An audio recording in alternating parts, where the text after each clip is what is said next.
রহমতুল্লাহ। এখন আরবি সফর মাস চলতেছে। সফর মাসের একেবারে শেষ প্রান্তে এসে আমরা এখন উপস্থিত।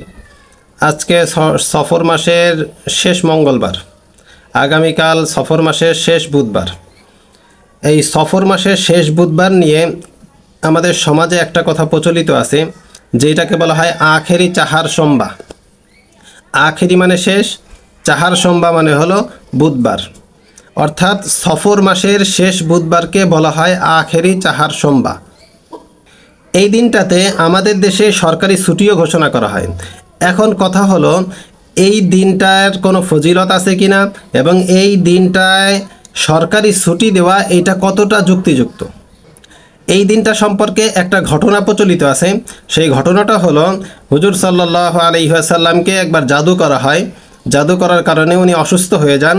এই অসুস্থ হয়ে যাওয়ার পরে উনি সুস্থতা লাভ করেন। কারো কারো বর্ণনা মতে এইটা সফর মাসের এই শেষ বুধবারে। এই কারণে এই দিনটাকে অনেকে উদযাপন করেন যে উনি এই দিন সুস্থ হন এবং এই দিন গোসল করেন, এবং এর পরবর্তীতে উনি রবিউল আউয়াল মাসে মারা যান। এই রবিউল আউয়াল মাসে মারা যাওয়ার আগে সর্বশেষ যে গোসলটা করেন, এই গোসলটা হলো সফর মাসের শেষ বুধবার।